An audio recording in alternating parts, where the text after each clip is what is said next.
So, I guess we'll start with Aaron Carrera, General Manager of Grind TV. Obviously, there's a lot of focus on how you're deciding Grind TV, developing the broad audience instead of the specific channels to each. I mean, there's a lot of options to play with. So, how have you wrestled with, I guess, having maybe too many choices? Yeah, I think for us,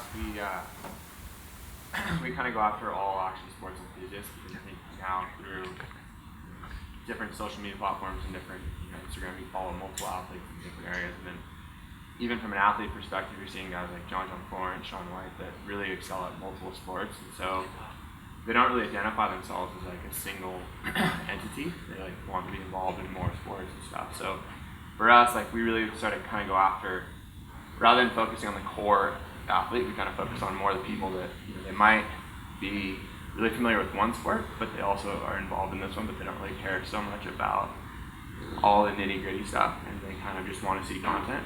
So for us, it's a really sort of like almost kind of, we look at like the Elite Daily, the BuzzFeed model, like where they're making headlines and they're doing images that kind of appeal to a larger audience, but also still at the same time being authentic and not, like you said, selling the bullshit factor. Yeah. And it's hard. It's really hard at times. But the good thing about web, and especially in our space, is that people call you out right away, and there's also short attention spans. So in some ways it's good because you learn, okay, that didn't work. How can we change? How can we go there? And let's try it here, and let's move these things around. And also, too, every platform is so different. You can't speak the same way we speak to someone on Twitter as we can to on Facebook. And so it's really identifying what that audience likes and what that audience doesn't like, and keeping it consistent in that platform. You bring up a good point. When you're talking about the audience, you have to have your own bullshit indicator. Yeah. What indicators are you watching? What pie charts, what bar graphs, what numbers do you live by? I mean, obviously there's the engagement numbers, like if you're looking on your website, like time on site, clicks, that kind of stuff, social shares, obviously really important. But if you're looking at it from a social platform standpoint, I mean, comments are your best tool for that. Like, people tell you right away, like. I mean, but isn't the majority of that vitriolic? I mean, do you look? Yes and no. I mean, I think like when you for example, what I thought was really interesting, and I spent probably 30 minutes doing it, was looking at Mick Fanning getting attacked by the shark in South Africa, and like you have these wide ranges of comments of people saying like it was rigged, it was like that kind of stuff. Which like clearly it was. WSL at it again, yeah. Exactly. Yeah. So then you have like, and then also you have like, oh my god, the guy's a hero, and then you also have this guy like, F that, I met that guy at so and so, and he burned me, he's a dick, like that kind of stuff. And so you kind of pick and choose which ones you want on there, but then in between that you have stuff like, hey, I really like this guy, you guys should create more content. And so we've really put a good, solid effort, I think, in the last 7 months of us really looking at our comments and on all the across all the devices and platforms to see what each audience likes, and really using that. And do you do anything specifically to court the audience? Once you find that you've got something that's resonating with them, do you do anything specific? I think when we see that, we kind of hit full steam with like, okay, this is really identifying well with us. I think Grind TV, we cover every action sports there is, and so we have fishing, which really is kind of more of an adventure sport, and then hiking and trail running, and then we have surfing. So our Facebook page is a collection of all these different sports. So yeah, at times it's like, we know we're gonna eliminate this audience, but we know that this audience is gonna be intrigued in it, and hopefully this audience that isn't interested in it will at some point become interested in it. And so a good example of that is like, we've historically, Grind TV as a brand has had more of a surf influence given our position in Southern California. Right. The former general manager was a former editor of Surfer. I come from Surfer as well, so we've kind of built in this sort of surf audience there. But what we've seen over time is like mountain biking content has really performed well for us. So we're trying to create more content for that. Fishing content with different trends that are out of our control. Trying to get more into that sort of content creation as well as finding more stories out there. But rather than coming at it from like, I heard someone say that athletes are the best way to endorse it and get that stuff out there. We find that with our audience that we need to get more of the elementary sort of utilitarian content up there and introduce people to these sports of like, I love fishing, but I wouldn't know first thing about what rod to get or that kind of stuff. So there's a conscious approach on your side that you're trying to spoon feed it to the masses. Yeah, Yeah. I wouldn't mean spoon-feed. Yeah, well, yeah. I mean, you have your purists, your Right, your yeah, core followers, yeah, but yeah. obviously there's a little bit of Yeah. education there. And even just for sure, and even though for like us, Grind TV being in the enthusiast network, our model is more with, we have the vertical brands below us like Transworld Snowboarding, Surfer, Right. you know, Bike, Transworld Motocross, the biggest, you know, leaders in those spaces. We kind of want to fit the model of like where this person's involved in it, they like it, they're interested, but then if they want to know, you know, who's winning what events, what the best sort of athletes are today, we push them down to our vertical brand. And what about monetizing each of those platforms and specifically? I mean, that's the $1 million question I feel like right now. But No, I know, no pressure, no pressure. No, you got this. You got it. For us, I think it's a really good question because fortunately for us, I think a lot of the brands now in our industry they're seeing the value in social media and they're seeing the larger numbers on that. And so for us, it's really coming up with unique concepts to each proposal, and how we're doing it is by including them in what we're doing. Like if it's at an event, you know, doing live Snapchats where we're out there, doing live Instagram photos. If we're doing a video, integrating their athletes in it with, you know, simple product mentions or tagging the brand. Fortunately for us, like I think we're seeing a lot of our advertisers move away from like, oh well, you got to pay us X dollars, we'll pay you X, but you have to tag our brand in it and you have to use our hashtag. And what we find is when we do that, we see the engagement is lower. And so we're saying like, hey, there's going to get product mentions in there. Everyone's going to be well aware that this is, you know, co-sponsored. We would prefer not to tag your brand. And I think that stems from a non-endemic standpoint of like, you know, AT&T did this whole thing with Golf Digest where they did this "Why I Love This Game" hashtag. And that hashtag has millions of photos on it. And they're planning to release, I shouldn't say this, but whatever. They're planning to release this, so like all this huge integration on Pebble Beach with the hashtag, and it will be sponsored by AT&T. But for the last 9 months, like no one's known that AT&T's there. And so I think that's sort of like a good way of integrating the brand without making it be in your face. Sneaky. Very sneaky. Yeah, but which perfectly segues to Brendan Kahan. Not that you're sneaky, but no, but in terms of the technology, no, but I'm a marketer. media strategist for Epic Signal. But there's all this discussion. It seems like it's really the number one topic, and we'll get in with Albina as well about getting creative, how you funnel users through the short form, and so really feel free to dive in with as much detail because I know that people are going to eat this up. It's for sure good stuff. Yeah, and a little bit of background about what I do for those of you who don't know. Basically, a couple years ago, started a small agency helping brands with social video. So we help brands implement a lot of best practices, collaborate with influencers, that type of thing, help them with their content strategy. And so, yeah, when it comes to building an audience, I kind of break it down into really 3 things. One is, you know, your overarching content strategy, and I think a lot of brands in particular have a tough time with this because, you know, they get pitched a lot of cool ideas all the time from marketers. So their brand, particularly within social, ends up kind of looking like a mishmash of, you know, a ton of different topics. It changes all the time with various campaigns. And the reality is you've got so much competition, you've got to be very clear about what you stand for. I mean, YouTube alone, there's 400 hours of content uploaded every minute. So it's really important, you know, if you're going to ask somebody to follow you, you've got to have a clear idea of where you're taking them. So establishing what your content stands for, what kind of content you're going to be creating, really asking yourself, is this something we can do every week for a year straight and just make it better and better and better without kind of batting an eye, because that's what it takes. So I think implementing a really clear content strategy. The next is implementing a lot of best practices. And you know, with every platform, there are nuances that you've got to implement, but kind of using YouTube again as an example, you know, so many brands, or just a lot of creators in general, they'll spend, you know, $100,000 on a piece of video or $300,000 on a piece of video, throw it up there, and nobody can find it. Or maybe people love the content, and that's it. They never come back to the channel again because you forgot to ask them to subscribe.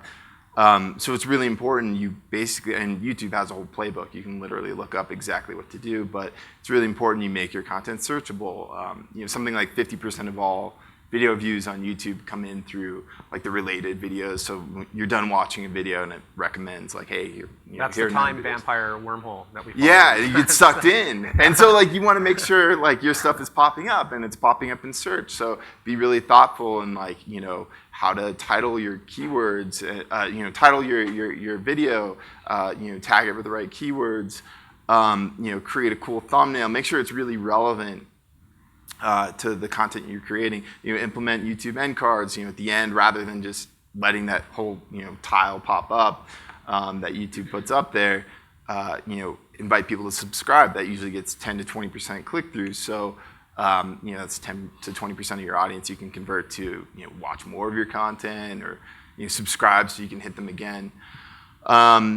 So content strategy, implementing best practices, and then third, collaboration. Collaboration is really key. We do a lot of this, with the brands that we work with, and I think a couple things to keep in mind are, fish where the fish are. Oftentimes people are like, oh, well, this guy has, whatever, 1 million Twitter followers, and we want to promote our YouTube video. But it doesn't really translate. Why kind of like add so many barriers? Like, maybe their audience, that person's audience isn't logged into YouTube, so they're not going to be able to subscribe. It's like, it's better to keep it all within the platform, because that's just going to really streamline the process a lot. And collaboration is key. I mean, a stat that I like to throw out to clients is, you look at the top 100 most subscribed channels on YouTube. I think it's, last time I checked anyways, it was 75 of the top 100 like regularly do some form of collaboration. And so that cross promotion is really key. And you work with like a YouTuber or creator that's relevant to you, you can easily get tens of thousands of subscribers, which is a huge launch pad. I mean, there are individuals who are starting to build small businesses off of just 10, 20,000 subscribers and stuff. So that's kind of the lens that we look at it through is clear content strategy, implement best practices, and then cross promotion with other creators that are related. And on top of that, I mean, using the influencers, I mean, that's obviously an important component. Yeah. I mean, how do you marry the two? I mean, how do you find a good match? Yeah, that's a good question. At this point, we've got a lot of great relationships and database and all that, but really it's, if we don't know anybody or we're working on maybe some obscure brand, the process is pretty straightforward. I mean, we've got lots of fancy analytics and stuff, but you've kind of got a little bit of like that, you've got to have that human element. Like, does this really make, does this person really make sense for this brand? And just, go searching and kind of go through that. Yeah, like get sucked in and you'll see like, whatever the brand stands for, search related topics, just go down that rabbit hole and find out, who's talking about that, who are they regularly, doing collaborations with, and pretty quick, I mean, within an hour, you can easily have like, over a dozen like really great people to start with, and then reach out to them, have a conversation with them. I would say overall, it's pretty surprising, within, a lot of the influencer brand deals, like in doing those. A lot of creators are not shy about saying no, like I won't do that, because they know their audience is like the most valuable asset to them. So they'd rather say no to, shilling a product that doesn't make sense or is going to alienate their community than risk like losing some of that audience, because that's their bread and butter. Brands will come and go, but their audience is like their most valuable asset. It's interesting. It's just the evolution of the space has really forced people to be creative, which leads me to Albina Binyaminova. Boom, just like that. Wow. Nailed it. Video content manager at Orchard. And maybe before we get into it, because we're going to get into your creative approach to maybe not going so punitive, but going more collaborative in a way, or just creative to get the money, so to speak. But tell them a little bit about Orchard and what you guys do. So the Orchard is a music and film distributor. We've been around for 18 years now. We've been in the YouTube space as long as a lot of the major providers, Sony, Warner, and we've recently gotten into film, and we're pretty strong in the action sports arena too. And being in the YouTube realm from when YouTube was strictly people taking down user uploads, we've kind of realized that what you should be doing is monetizing and taking advantage of their fandom. And it kind of speaks to what Brendan said, where we think of profitable YouTube users as being our collaborators, but you should be thinking of those little users that are uploading your content every day as your collaborators. They have an audience that might not be your audience, but they're basically sharing their viewers with you. And we've seen a ton of success from there, allowing people to monetize and keep their videos up. And it's a bit greedy, but what you can do is using their analytics, understand what type of content is being shared, what type of content is being watched. If you put up a film, but this 5-minute portion is just constantly being shared, maybe you now understand what you should be uploading on your channel. Like, what is popular? Is it a commentary? Is it behind the scenes? Is it a really active part of your video? Find out what's popular with their viewers and their subscribers, and kind of take advantage of that. When you initially went after that approach, where, hey, we're not going to come after you, there's no legal action here, but we do want your money. What was the what was the response? We're just going to take in terms of what you're getting from the space. I'm a lady, so I will not repeat the language, but Okay. Users are not happy. They don't really understand the landscape and don't understand that we're here to protect the rights of our clients, of our creators. So it's difficult from the user perspective, but I think as YouTube has evolved and has become a super collaborative environment, whether with successful channels, whether with someone that has uploaded 3 videos in 5 years, people are a little more accepting of, they're here to express their fandom of their artists, and Right. they love this particular artist, they love this movie, so they want a piece of you on their channel themselves rather than share it. Because in the ASCAP BMI space, it's like, oh yeah, that's standard. We have to pay for that. And then say in the snowboard world, it's like, what? I have to pay for Jimi Hendrix? That's my edit. Yeah. I need that song. Yeah. So maybe compare and contrast the spaces and what you've learned now that you're a little bit more immersed in Super the immersed. sports space. It is not a blanket policy. We never say you should be doing this with your content, you should be doing that. It's kind of taking a look at what you want people to do. If you want them to only go to your video, then block the hell out of it if you need to. But it's, if someone's uploading the exact version of your clip, maybe you don't want to keep that up, but if they're adding commentary, if they're adding music, if they're playing around with it, you kind of want them to do that. You want them to, feel closer to you and understand your story, and they want to get into it too. It's an engagement part of YouTube that's really been successful and popular. Any pointed advice to the people out there that maybe want to go after stuff that belongs to them? Yeah, I don't like to take an approach one way or the other because I want people to play around. If you want to, test it out, we've done numerous case studies and we've seen, and YouTube has actually mentioned that if you keep your original version and a user upload, you tend to generate more money. Let's not forget YouTube is the #2 search engine in the world, and I think they have like 3 billion searches a day or such. They're behind Google, which is not very surprising, but people are going to YouTube to find something. So, the Republican debate, they're automatically going to go on YouTube to search it. You want people to be able to discover videos, and if they happen upon a user video using, 30 seconds of your content, they might end up just going to your content and like, I want to watch this entire movie now.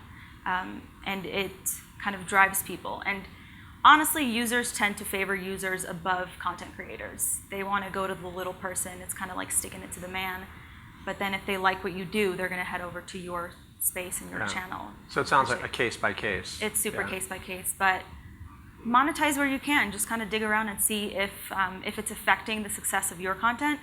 Maybe then block it, but if not, kind of work with them. And I hate this example because what he's done to the world is terrible, but Justin Bieber got his sorry Wow. Sorry for all the Bieber fans. Non-believer. Not a believer. But he kind of got his start on YouTube where he was making covers of particularly Usher, and their publishers didn't take down his videos. And now how huge he is, his teeny bopper girl fans are watching his videos, and those publishers are still making bank off of it. So it's kind of like, see what approach you can take with it. I'd like to open it up to any questions. Obviously, all three of them have some great insight in, yes. Yeah. I was listening to Brendan talk about YouTube, and then also what Aldina said just now about the #2 search engine. And it's interesting in action sports, just talking with friends who are marketing managers or directors at different brands, when they go to start their distribution strategy, which usually happens after they've already created the content, and it doesn't, in my opinion, get enough attention a lot of times in action sports. The first question that they consider is whether they should launch it on Vimeo and YouTube, or YouTube. And as someone who's worked on the YouTube platform for a long time, I'm just like, there's no question YouTube, for these 500 reasons. But a lot of times they'll go straight to Vimeo because of sort of somewhat precious reasons about their, quality and the environment. Brendan, I wonder if you if someone, a client came to you and was posed that question to you, what would your response be? So just so the audience can hear, the question was YouTube versus Vimeo, and how they weight it, and if you've had personal experience with customers coming to you. Yeah, definitely. So we're now part of a larger creative agency, and that's actually I think it's anybody who thinks of themselves, I think, is more in the artistic, design oriented community tends to skew towards Vimeo, and but there's no doubt about it, for scale and audience building, it's YouTube. I mean, yeah, it's the second largest search engine. I mean, your stuff is going to get discovered there. With Vimeo, there is that community, but it's very niche. And I think really the value is if you had a shot at getting I forget what it is, Vimeo every day or week has their featured videos. If you can get that, maybe it's worth considering. But if your goal is any significant scale, especially when you're starting out, it's a no-brainer, YouTube for sure. I would have to agree on that. Specifically, the algorithm of the recommended videos would work well towards anyone putting a video up.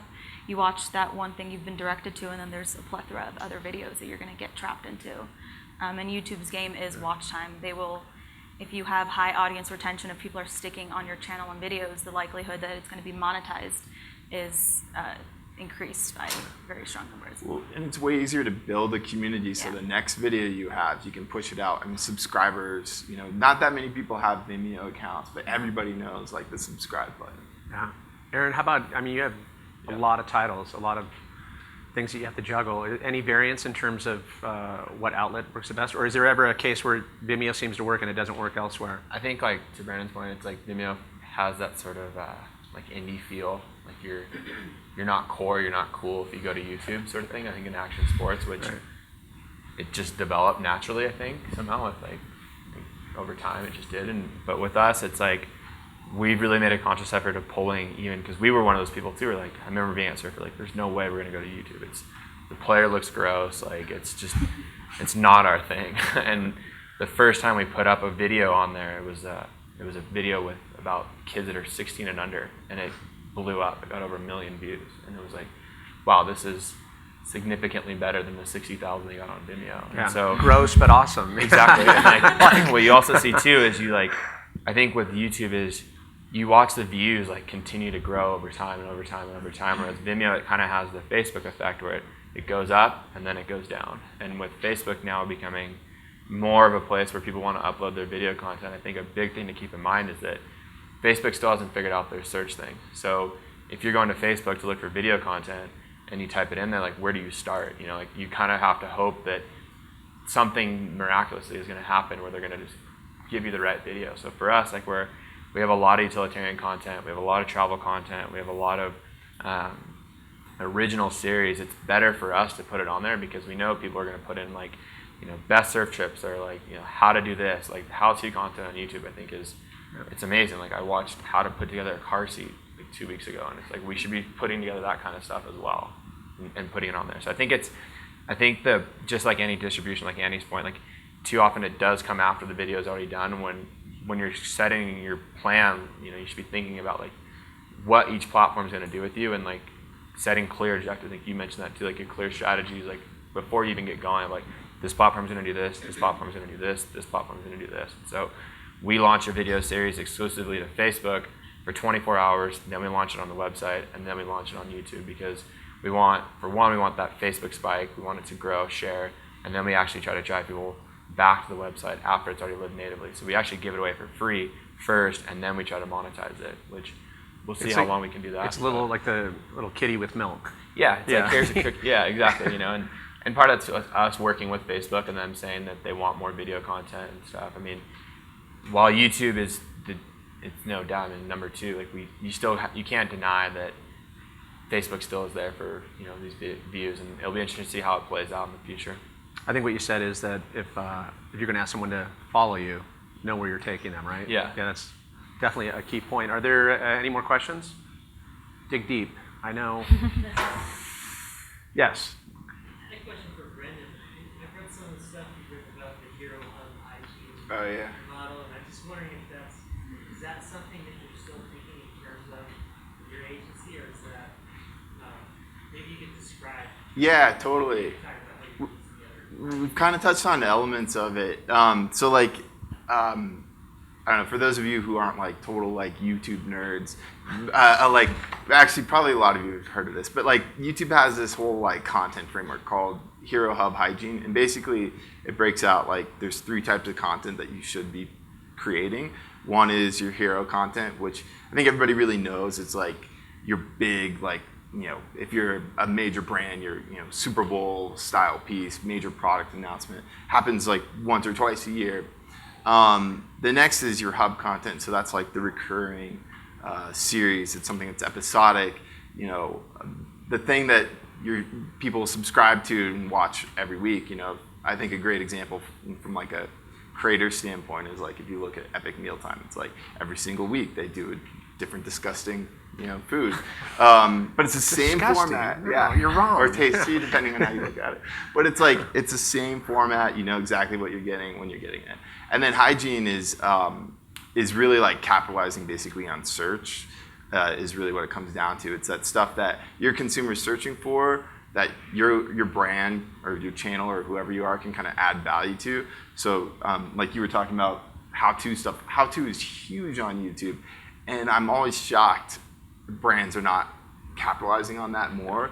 It's like just you can do how-to stuff about anything. Everybody wants to watch a video on like how to put something together rather than Reading a manual. Yeah. Especially IKEA for Yeah, case and in point. it works so well. You've got a good how-to video. That thing will just like pull viewers in forever, and that converts to subscribers. And then you can like, to really kind of build that community, you need that hub strategy.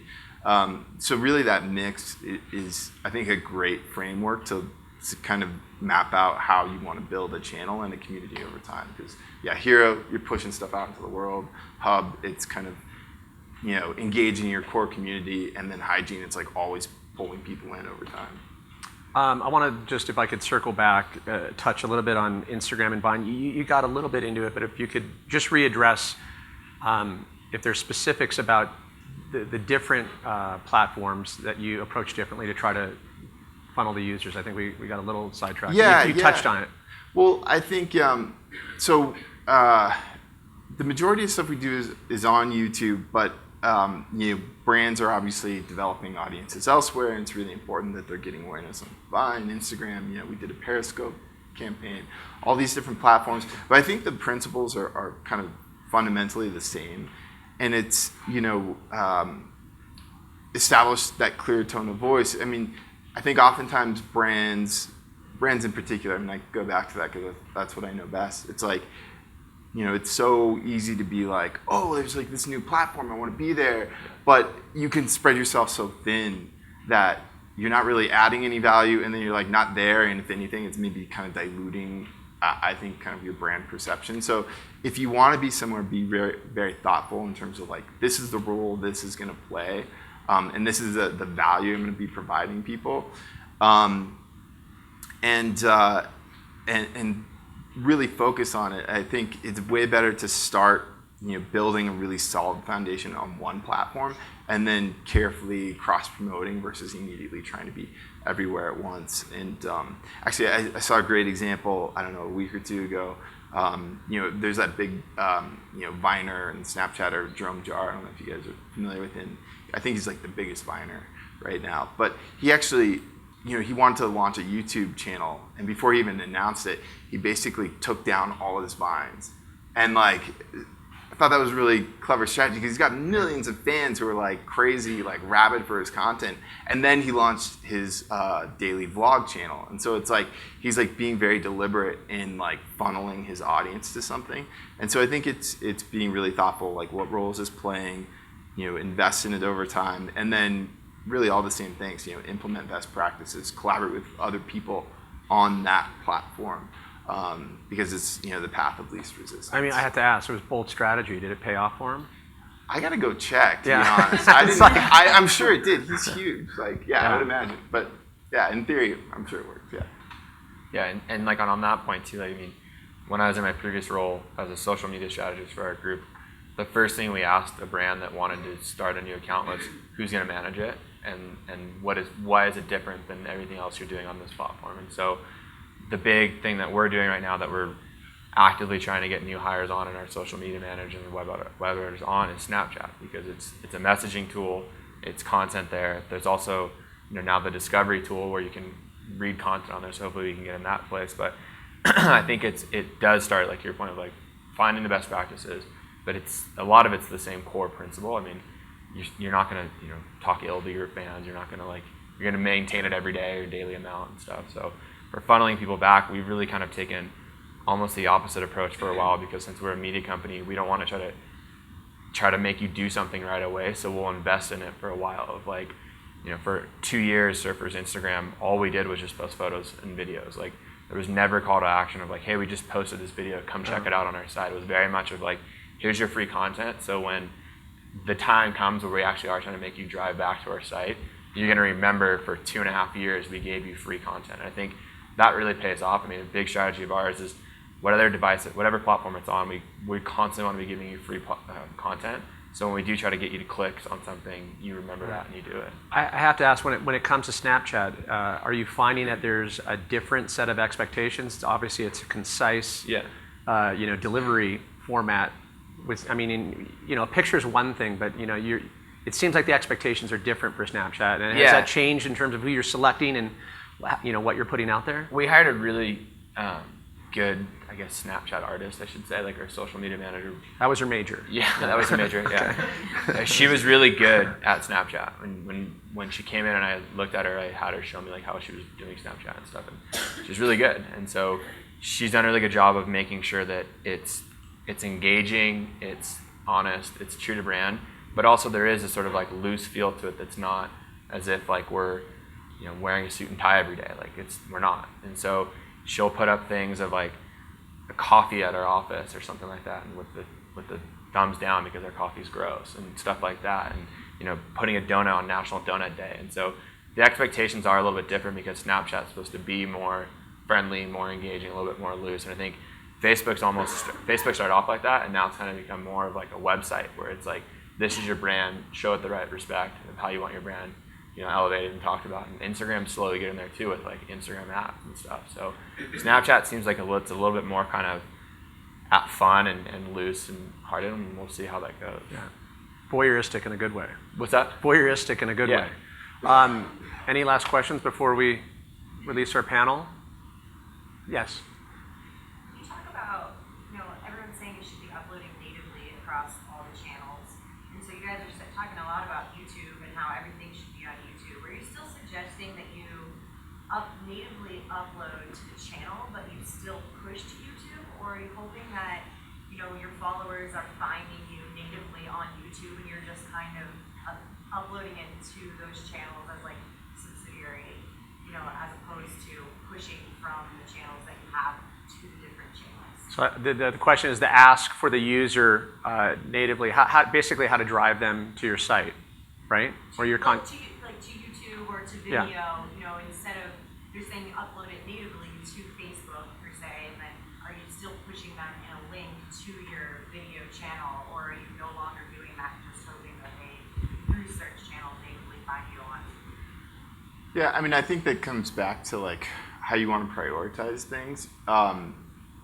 Taking a step back, though, it's just good to recognize that whatever platform you're on, that platform is going to prioritize the stuff uploaded to them over anything else. Yeah. So Facebook, it's like, oh, I can like in the algorithm show, I mean, it's not this simple, but like I can show a YouTube video and drive people to YouTube, or I can keep people on Facebook with Facebook video, and they're going to like promote the hell out of their own content. So I think that's a good thing to keep in mind, and then it just really comes down to what your priorities are, and that varies group to group. But I think no matter what, even if I'm sure it's not the end of the world to maybe have the same content at times on different platforms, but make sure you've got your own. There's a reason for doing it rather than just posting everything everywhere. Yeah, and for us, the video series that we're launching on Monday, it's the one that lives exclusively on Facebook for 24 hours. It's gonna be the full video, and there won't be a link to go back and check out more action. It's just, here's the content. And then on Tuesday, we're gonna put the link in on Facebook for those people that didn't see the video. So it's kind of a multiple tiered strategy on Facebook with that one. The video will then be uploaded on the site with some text below and this kind of standard article feature that you see. But then on YouTube, if we want to do something like the weekly grinds from the last month, you can put them in one post with the YouTube embeds. And so it's taking all these different things that we have out there and pushing them up in the right way. But I understand where you're saying it could dilute everything and not how do people discover it? I think you kind of have to rely a little bit on organic search as well. I mean, the good thing for Grind TV right now is our organic search is up 90%, and so this year over year. So for us, just having that name kind of be out there, we're hoping that people search for it on YouTube or in their Vimeo because, like you said, everyone's native to that platform. And so for us not to give it in that place, it's not really helping us, I think, to some extent. Is there a plus or maybe a negative when you do have the stuff cataloged or library? Does it lose its value in a way? I think it can, for sure. Yeah. I think just like anything else, if you don't come at it with a clear objective of your strategies and what you're trying to get from each one, and everyone, not just yourself as the person that's uploading it, but everyone on your team, from your sales teams to your VPs, understanding why you're doing it. There's a rhyme and a reason. I mean, we put it on Facebook because we see X number of reach with X number of impressions. Then we put it on the website because we've sold pre-roll into that video, and they know that now. And so we put it on YouTube so we can have that YouTube audience that never leaves that platform see it there. So I think it's just educating the people on your staff of why you're doing that, and the people that are involved in the project of why you're doing that. Before we let you guys go, I want to ask Albina, we kind of brushed over it. You went into a little bit of detail about optimizing the YouTube platform for ad monetization. Is there anything you kind of want to add to that in terms of just specific steps, maybe some cliff notes? Cliff notes. I think Brendan kind of spoke to the hygiene of the content. Your metadata should be pristine. Just make sure your tags, titles, descriptions are search engine optimization worthy, because that's how people will get there. And YouTube, in a way, does penalize people that are clickbait. So if people are automatically going to your videos and then kind of finding them boring or not really what they're looking for, your ad rate is going to go down and it's going to plummet hard, and you're not going to show up in algorithms. And what you can do to combat that is check out your analytics. If people are dropping off at the 30-second mark, what did you do right there? Did you say something offensive? Were you kind of boring? Was it an annoying image? Kind of understand that. Another thing is build a community. They say catchphrases are huge. Have kind of a core content, understand what you're saying, and don't make the channel about a bunch of different topics. If necessary, create a new channel that's focusing on something else, and link them, recommend them, get them to subscribe to 4 of your channels. And a lot of YouTube vloggers have been really successful in that arena, where they have a vlogging channel versus a creation channel. Like the makeup artist girls are huge in that, where they'll unbox makeup and then they'll have another one talking about their personal lives, which is crazy. But they're able to kind of cross-promote their own content and then bring in other YouTube collaborators. And it's about sharing the audience on YouTube. There's no limit of how much people will stay on YouTube in a given hour or in a given day. That's been just growing over time. People are more and more becoming hermits and staring at their computer screens. So you want to take advantage of that as much as you can. You sound excited about that. I think it's incredible. No, I love your optimism. I mean, it's great. It's, in a way, you're kind of building the community. They find people and they meet people across the seas that they would have never known before, and it's because YouTube brought them together. I think it's going back to letter writing and pen pal. I think we were talking about that last night. Exactly. The comments. Yeah. Let them, talk in the comment section. All right. Big round of applause, you guys. Albina Binyaminova, Brendan Gahan, and Aaron Ferreira. Thanks a lot. Good stuff, you guys.